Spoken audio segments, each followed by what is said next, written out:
जय हिंद साथियों, डॉक्टर संग्राम पाटिल बात कर रहा हूँ।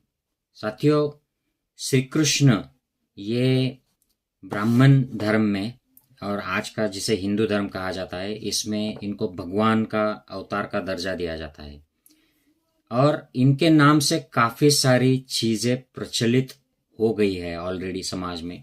मैंने एक बाबा को सुना था, उसको उसकी भक्त है, वो पूछती है कि मैं मेरे पति के अलावा श्री कृष्ण को भी प्यार करती हूँ और मुझे वही अपने शोहर जैसे लगते हैं, प्रेमी जैसे लगते हैं। तो वो बाबा उसे कहता है कि वो अच्छी बात है, क्योंकि श्री कृष्ण हम सबके हैं, तो तुम्हें उस तरीके की फीलिंग्स होना अपने पति के अलावा ये अच्छी बात है। और हम जानते हैं कि आसाराम जैसे कुछ लोग हैं जो मैं कृष्ण हूँ पिछले जन्म का और तुम मेरी गोपी है, ऐसा बोलकर काफी सारी लड़कियों को, औरतों को उन्होंने अपने जाल में फंसाया था। तो इस तरीके से कृष्ण का नाम लेकर, कृष्ण का चरित्र हनन कर कर ये बाबा लोग इस तरीके की गलत चीजें करते हैं, दुष्ट व्यवहार करते हैं, व्यभिचार करते हैं। तो मैंने सोचा कि ये जो रॉन्ग नंबर श्री कृष्ण के नाम से चल रहा है और ये सदियों से चल रहा है, पिछले लगभग 1000 साल से ये चल रहा है, उसके पहले ऐसा नहीं हुआ करता था। कृष्ण, कान्हा, ये इस तरीके का कैरेक्टर भारत भूमि पर नहीं था। तो ये क्या था, इसके लिए मैं आपको ये जो मधुकर पिपलायन जी की आदर्श जातक कथाएं ये किताब है और कुछ और बुद्ध के साहित्य के रिसोर्सेस से मिलाकर इस स्टोरी को आपके सामने मैं पेश करूंगा। ये ध्यान से सुनिएगा, ये थोड़ा लंबा वीडियो है क्योंकि टॉपिक बहुत सीरियस है, इम्पोर्टेंट है हम भारतीयों के लिए, खास करके हिंदू धर्म के लोगों के लिए, तो समझ लीजिए प्लीज। तो भगवान बुद्ध के ज़माने में काफ़ी सारे लोग उनसे बात करने आते थे, उनसे सलाह लेने के लिए आते थे। और कुछ लोग ऐसे हुआ करते थे जिनकी प्रॉब्लम सीरियस हुआ करती थी, उनको कुछ मौलिक मार्गदर्शन की ज़रूरत हुआ करती थी। तो भगवान का एक तरीका था, वो किसी को भी ऐसी अगर गंभीर समस्या है, वो आगे नहीं बढ़ पा रहे हैं, तो उनको एक उदाहरण बताते थे या कोई इस तरीके का सवाल पूछते थे जिससे उनकी जो पहेली है वो सुलझ जाए।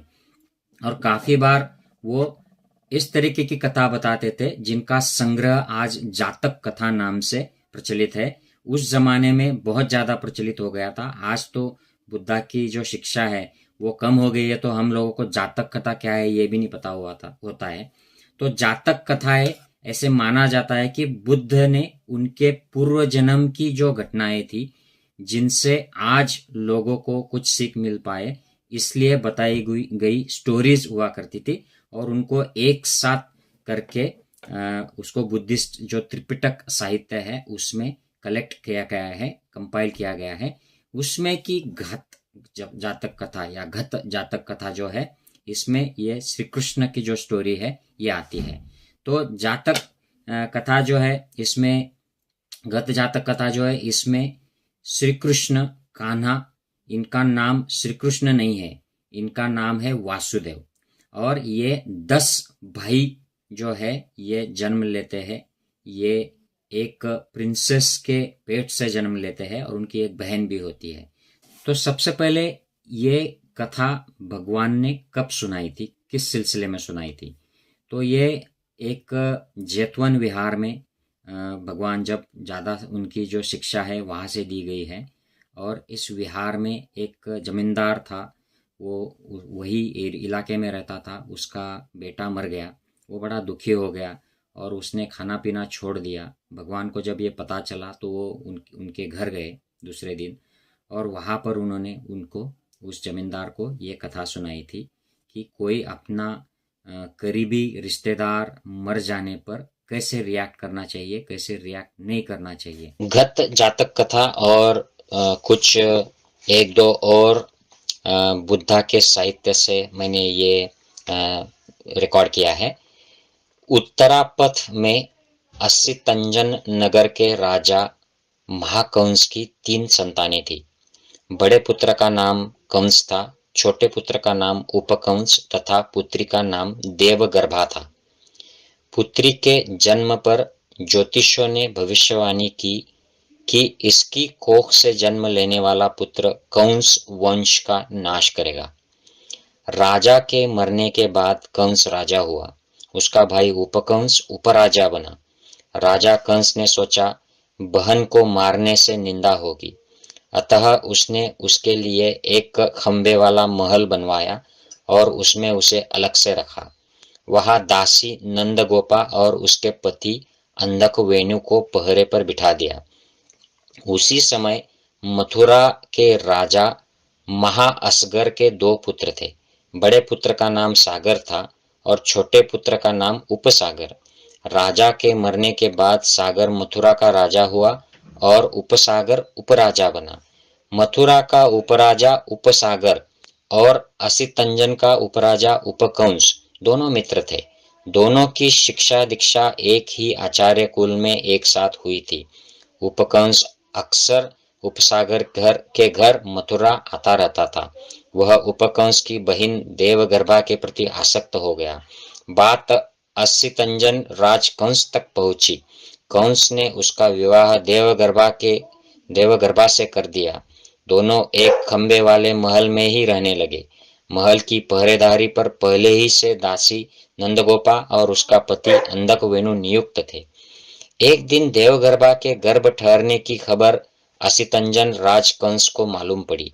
उसने सोचा बहिन को नहीं मार सकते, यदि वह पुत्री को जन्म देगी तो उस संतान को भी नहीं मारेंगे, किंतु यदि उसने पुत्र को जन्म दिया तो उसका वध कर देंगे, क्योंकि भविष्यवाणी के अनुसार इसकी कोख से जन्म लेने वाला पुत्र ही कंस वंश के नाश का कारण बनेगा।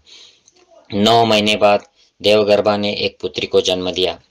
भाइयों ने उसका नाम अंजन देवी रखा और देवगर्भा और उसके पति उपसागर को एक खंबे वाले महल से निकालकर दोनों को भोग गांव गोवर्धन गांव दे दिया। तो एक गांव गोवर्धन शब्द जो है साथियों, ये कहाँ से आता है देखिए। देवगर्भा और उसका पति उपसागर वहां रहने लगे। दासी नंदगोपा और उसका पति अंधक वेणी को ही उनकी सेवा में वहां रख दिया गया। नाउ गोवर्धन गांव में रहते हुए देवगर्भा को फिर गर्भ ठहरा। दासी नंदगोपा को भी उसी दिन गर्भ ठहरा। 9 महीने बाद एक ही दिन देवगर्भा ने एक श्याम वर्ण पुत्र को जन्म दिया और दासी नंदगोपा ने पुत्री को। देवगर्भा ने पुत्र के मारे जाने के डर से पुत्र को छिपाकर दासी नंदगोपा के पास भिजवा दिया और उसकी पुत्री अपने पास मंगवा ली। शिशु जन्म की बात कंस बंधुओं को बताई गई। उन्होंने पूछा पुत्र हुआ है या पुत्री? उत्तर पुत्री। पालन करो, ऐसा कहकर दोनों भाई कंस और उपकंस संतुष्ट हुए। इस प्रकार देवगर्भा ने क्रमशः 10 पुत्र को जन्म दिया और दासी नंदगोपा ने 10 पुत्रियों को।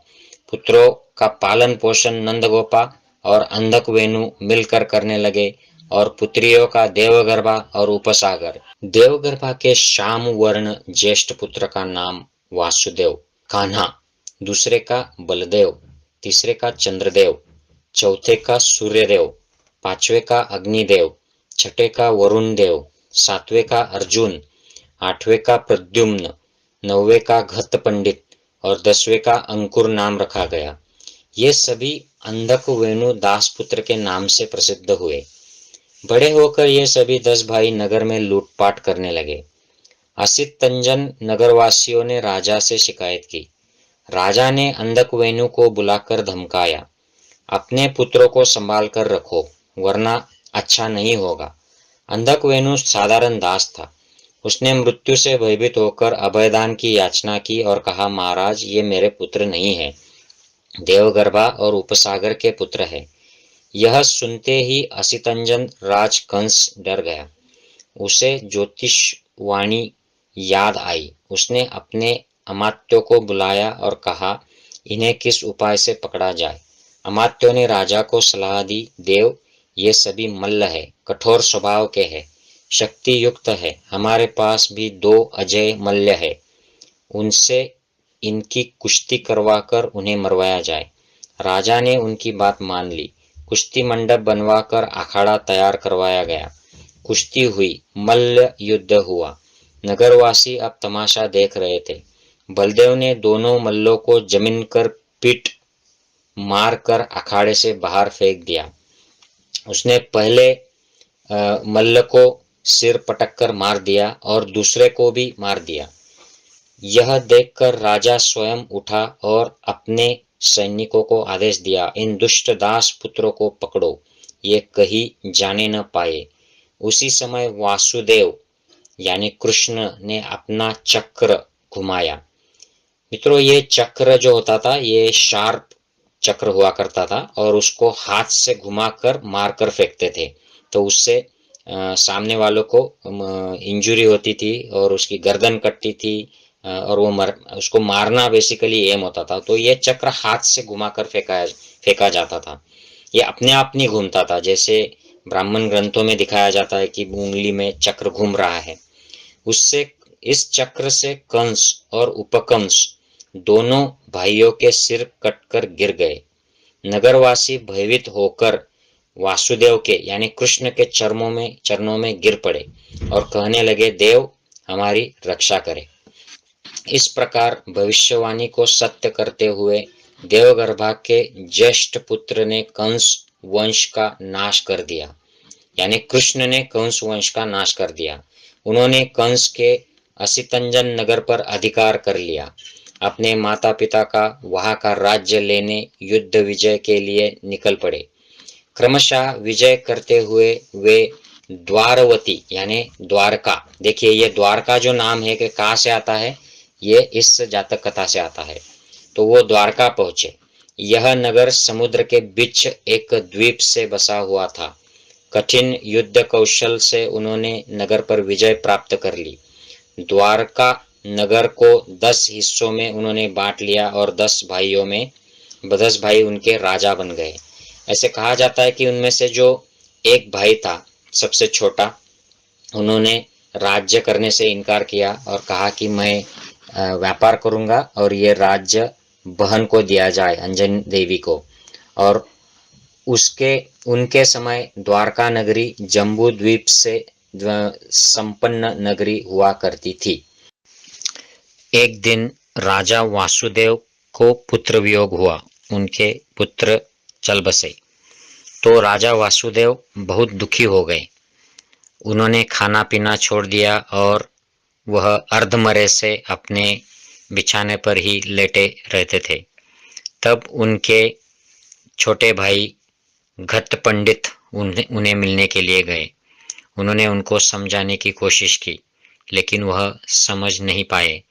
तो घट पंडित ने बाहर राज्य में जाकर जोर जोर से चिल्लाना शुरू किया, एक घोषणा की कि मुझे खरगोश चाहिए, मुझे खरगोश चाहिए। तो ये बात सारे राज्य में फैल गई। उनके जो राजा वासुदेव के जो प्रधान थे, उन्हें इस बात का पता चला, तो उन्होंने राजा वासुदेव के पास ये बात कही। राजा वासुदेव को इस बात से चिंता हुई कि उनका भाई गत पंडित पागल जैसे राज्य के रास्तों पर घूमकर मुझे खरगोश चाहिए, खरगोश चाहिए चिल्ला रहा है। राजा वासुदेव ने घट पंडित को अपने पास बुला लिया और उनसे यह चिंता व्यक्त की। घट पंडित ने राजा से कहा कि वह एक खरगोश ढूंढ रहे हैं। राजा वासुदेव बोले कि मैं तुम्हें किस प्रकार का खरगोश लाकर दूं, सोने का, चांदी का या और कौन सा? तो राजा घट पंडित बोले कि मुझे तो चांद के ऊपर जो खरगोश है, जो यहाँ से दिखाई देता है, वो खरगोश चाहिए, ताकि वह चांद पर बैठकर देवताओं से मेरे लिए मेरी इच्छाएं मांग सके। राजा वासुदेव को अब सही में अंदाजा लगा कि उनका भाई घट पंडित पागल हो गया है। तो उन्होंने उसको समझाने की कोशिश की और कहा कि ऐसा चांद का खरगोश मांगोगे तो तुम्हें कुछ नहीं मिलेगा, मर जाओगे तो भी कुछ नहीं मिलेगा, तुम मर ही जाओगे। तो राजा घट पंडित अपने बड़े भाई से कहता है कि आप इतनी बात समझते हो और अपने खुद के पुत्र के मृत्यु की बात नहीं समझ पा रहे हो। आपका पुत्र भी मर चुका है और आपके दुख करने से, आपके विलाप करने से वह वापस नहीं आएगा। यह सृष्टि का नियम है। इसलिए आपको इस बात को स्वीकार करके आगे निकलना चाहिए। इस सत्य को स्वीकार करें। यह बात राजा वासुदेव के ध्यान में आ गई और उन्होंने फिर अपना दुख छोड़कर राज्य की और खुद की ओर ध्यान देना शुरू किया। एक दिन सभी राजा जल क्रीड़ा कर रहे थे, तो उस वक्त वो नदी पर गए और नदी के तट पर एक मंडप बनाया। जल क्रीड़ा करके सबने खूब आमोद प्रमोद किया, स्वादिष्ट भोजन किया और वहाँ खेल ही खेल में उनमें झगड़ा हो गया।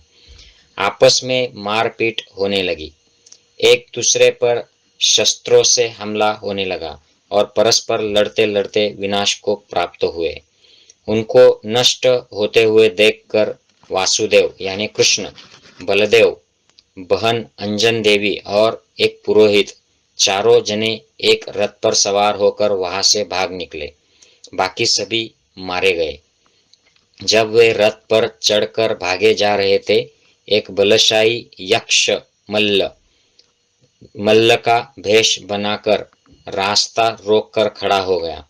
और ऐसे कुछ जगह पर लिखा है साथियों कि ये जो यक्ष था, जो मल्ल का भेष बदलकर इनके रास्ते में आ गया, कृष्ण, बलदेव, अंजन देवी और पुरोहित के रास्ते में, ये जो वासुदेव ने जिन दो लोगों को मारा था, दो मल्लों को मारा था, उनमें का एक मल्ल था और उसने दूसरा जन्म ले लिया था और वो यक्ष के रूप में था और उसने फिर मल्ल का रूप धारण कर उनसे बदला लेने के लिए उनके सामने आया था। ऐसे भी कुछ जगह पर दिया गया है। तो उसने ललकारा, मुझसे कुश्ती लड़े बिना तुम यहाँ से नहीं गुजर सकते। बलदेव ने उसे देखकर वासुदेव से कहा, भाई मैं इसके साथ लड़ूंगा। यक्ष गरजता, थापी मारता आगे बढ़ा। उसने बलदेव को रथ से पकड़ नीचे गिराया और उसे मूली की तरह खा गया। कृष्ण यानी वासुदेव अपनी बहन अंजन देवी और पुरोहित को साथ लेकर सारी रात चलकर सूर्योदय होने तक एक दूरस्थ गांव में पहुंचे। रात भर चलने के कारण वे काफी थक चुके थे। बहन और पुरोहित भोजन की व्यवस्था करने के लिए गांव की तरफ निकले। कृष्ण यानी वासुदेव एक चादर ओढ़कर एक पेड़ के नीचे लेट गया।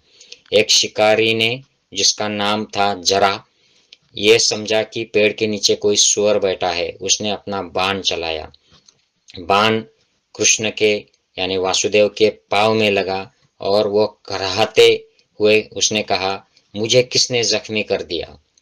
मनुष्यवाणी सुनकर वह शिकारी डर गया और वह कृष्ण से यानी वासुदेव से कहने लगा, महाराज मुझे माफ करना, मुझसे गलती से यह बाण छूट गया। तो कृष्ण उससे कहता है, अरे चाचा जी डरो मत, मेरे जख्म पर पट्टी बांधो। और उसने पट्टी बांधी और वो चला गया। भोजन लेकर आने से पहले ही कृष्ण यानी वासुदेव ने तीव्र वेदना के कारण अपने प्राण त्याग दिए। पुरोहित ने उसका अंतिम संस्कार किया और अपने घर लौट गया।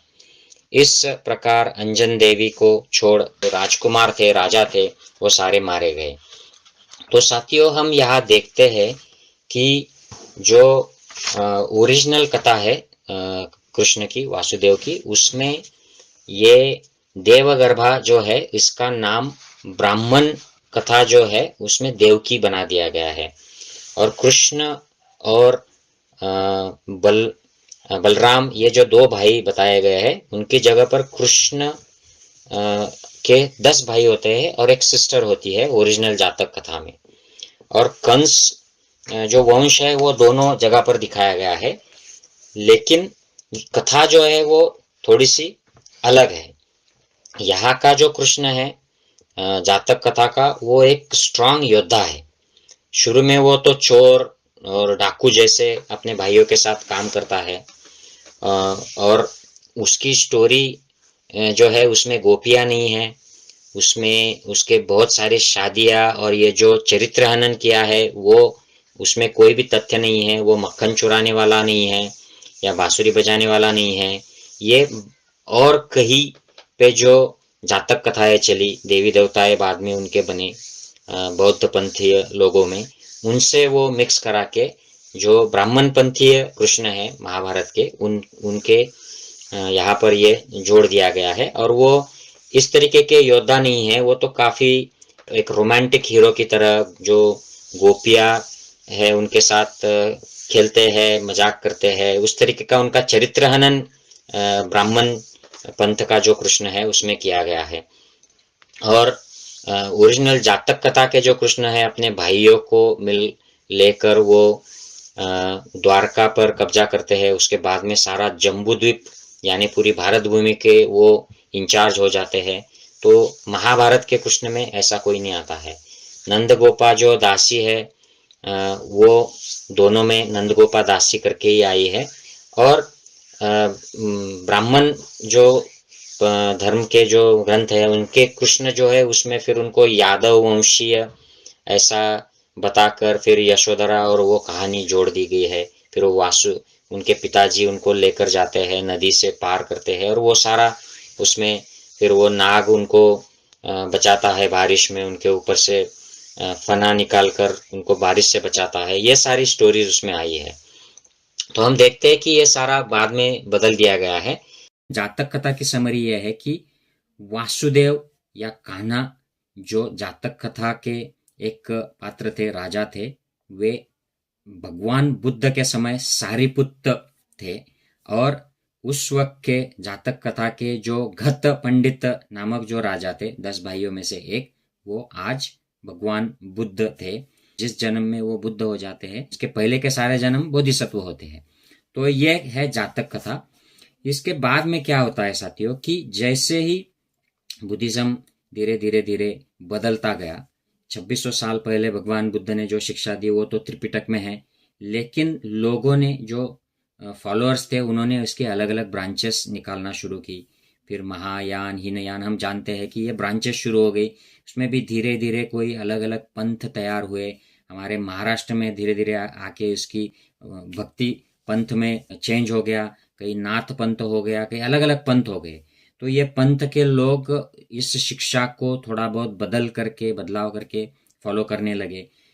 कुछ ऐसे पंथ निकले जहाँ पर प्रतिमाओं का चलन चला, और प्रतिमा मूर्तियाँ ये उसका मेन जो था प्रार्थना का जरिया बन गया।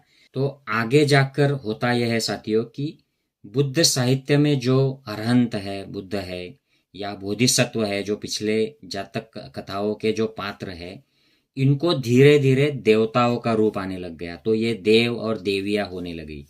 और जैसे ही मूर्तियां प्रतिमा की संस्कृति बढ़ी तो ये सारे देव देवियां मूर्तियों में आने लगे। तो हम देखते हैं कि दशरथ जातक कथा का जो बोधिसत्व है वो राम हो गया, और ये घत जातक कथा का जो बोधिसत्व के साथ जो जन्म लिया हुआ वासुदेव है, कान्हा है, वो सारिपुत्र है इस बार, लेकिन उसका कृष्ण भगवान बना दिया गया। और ये सारे देव देवताएं, इनकी स्टोरीज भी बदलती गई। जैसे जैसे ये काफी लंबा समय था साथियों, ये 2600 साल में ये हुआ है। तो धीरे धीरे उनके पीछे जो स्टोरीज है, किसी कवि ने आकर उनके ऊपर कविता कर दिया, कोई काव्य कर दिया, किसी ने उस पर एक ग्रंथ लिख दिया और उसमें उसको थोड़ा सा बदल दिया उसको, क्योंकि कोई मैसेज देना था। और बात धीरे धीरे आके ये मिक्सिंग होते गए। तो आप हम देख सकते हैं कि कुछ जो बोधिसत्व है वो बांसुरी बजाने वाले हैं। चाइना के डाजू डिस्ट्रिक्ट के जो रॉक कार्विंग्स है उसमें ये हम देखते हैं। वैसे जापान में जिसको लोटस बोधिसत्व कहा जाता है ये है, तो ये बांसुरी बजाने वाला। या गोपालक बोधिसत्व है जो गाय को पालता है, तो इसका भी डाजू डिस्ट्रिक्ट के रॉक कार्विंग्स में हम देखते हैं। वहाँ पर काफी सारे ये गाय चराने वाले, गाय को, बैल को पालने वाले बोधिसत्व दिखाए गए हैं, देवी देवताएं। और ये हम अलग अलग जगह पर देखते हैं, इंडिया में भी देखते हैं, ये Japan, south east Asian countries में भी देखते हैं। फिर ये सारी क्वालिटीज मिलाकर इसका एक पात्र बन जाता है और वो कृष्ण होता है। और शंकराचार्य का समय जो था कि 8th 9th सेंचुरी है, यहाँ पर आते आते जो एग्जिस्टिंग जय नाम का ग्रंथ है, जो भारत होता है, और भारत का जब महाभारत होता है, ये काफ़ी लंबे समय की प्रक्रिया है। इसको शायद 100-200 साल लगे होंगे या उससे भी ज़्यादा लगे होंगे। महाभारत का जो निर्माण होता है शंकराचार्य के समय, उसमें ये कृष्ण बड़ा प्रमुख पात्र करके आता है और इसको एक भगवान का अवतार का एक स्वरूप मिल जाता है और इसकी ये स्टोरी महाभारत में बन जाती है। और ये कृष्ण उस समय शुरू के जो ग्रंथ है, इसमें मक्खन चुराने वाला या इसके काफ़ी सारी गर्लफ्रेंड्स है या रानियां है, ऐसे कृष्ण का पात्र नहीं होता है। ये बाद में जोड़ दिया जाता है कि ये बाद में मक्खन चुरा रहा है, ये रानियां इसकी बहुत सारी है, ये गर्लफ्रेंड्स है, और ये सारे ऐसे जो काम करता है यंग जब होता है तब लड़कियों के कपड़े चुराना वगैरह, इसका जो चरित्र हनन जो किया गया है ये बाद में जुड़ जाता है, ये इससे ओरिजिनल नहीं होता है ये। तो इसका जो कारण दिखाई देता है कि जैसे ये आसाराम जैसे बाबा है और बहुत सारे अनगिनत बाबा लोगों ने, पंड्या पुरोहितों ने इस तरीके की कहानियां चलाकर लड़कियों के, औरतों का शोषण किया है। और वो आज भी कर रहे हैं कि हम कृष्ण हैं और आप गोपी है, और उस नाम से व्याभिचार को वो एक एक्सेप्टेंस धार्मिक किताबों में दिया गया है। तो ये कृष्ण का चरित्र हनन जो ये गलत है। हम देखते हैं कि ओरिजिनल जो स्टोरी है जातक कथा, इसमें ऐसे कोई कृष्ण की गर्लफ्रेंड्स नहीं है, ऐसी कोई रसलीलाएं नहीं है, इसकी बहुत सारी बीबियां नहीं है, और इसके ये सारे बदलाव जो है ये बाद में आ जाते हैं। चरित्र हनन का जो काम है ये बाद में किया गया है। तो हम देखते हैं साथियों कि ये जो कृष्ण का जो पात्र था, ये वासुदेव का जो पात्र था, ये सारिपुत्र का पिछले जन्म का पात्र था, जो भगवान बुद्ध ने जैतवन में ये सुनाया था, और ये घत जातक में आता है। और इसको बदलते बदलते बदलते ये पहले बुद्धिस्ट देवी देवताओं का एक अंग हुआ करता था, फिर बाद में जैसे बुद्धिज्म कमजोर होता गया तो 11वीं 12वीं सदी में इसको अवतार बना दिया गया ब्राह्मण धर्म का। और महाभारत जब वह एस्टैब्लिश हो गया तो उसका, महाभारत का जो भगवत गीता का जो पार्ट है ये इनके मुंह से सुनाया गया, जबकि वो लिखा था ब्राह्मण पुरोहितों ने शंकराचार्य के समय पर। और वो भी कहाँ से लिया था, तो जो ओरिजिनल धम्मपद बुद्धिस्ट लिटरेचर है उसको मॉडिफाई करके ये भगवत गीता बनाया गया है। ये मैं नहीं कह रहा हूँ, ये बहुत सारे जो विद्वान लेखक है, बाबा साहब अम्बेडकर हो या स्वामी विवेकानंद जी हो या और भी कोई जो बड़े बड़े लेखक है, विद्वान है, इनका कहना है। तो ये ऐसा बदला हुआ रूप है। और आज हम मान लेते हैं कि ये यादवों के वंशज थे, पूर्वज थे, या इनके अवतार थे, भगवान के अवतार थे। तो ये सारी जो चीजें ये बाद में जुड़ गई है, इसका ओरिजिनल जो स्टोरी है उससे कुछ लेना देना नहीं। तो साथियों, मैं आशा करता हूँ कि मैं इस वीडियो के जरिए आपको श्री कृष्ण की, कान्हा की ओरिजिनल स्टोरी बता पाया हूँ, जो कि घत जातक कथा के वासुदेव नामक पात्र थे, जो भगवान बुद्ध के समय सारिपुत्र हुआ करते थे। और भगवान बुद्ध इस कथा में घत पंडित नाम के राजा थे, राजकुमार थे। और मैं आशा करता हूँ कि this all make sense to you. अगर आप इससे सहमत हो तो प्लीज़ ये ज़्यादा से ज़्यादा शेयर कीजिए, ताकि हम भारतीयों में इस बारे में जो इतिहास है, जो सत्य कहानी है, कृष्ण की जो सच्चाई है, कान्हा की जो सच्चाई है, इसको ज़्यादा से ज़्यादा फैला सके। जय हिंद साथियों।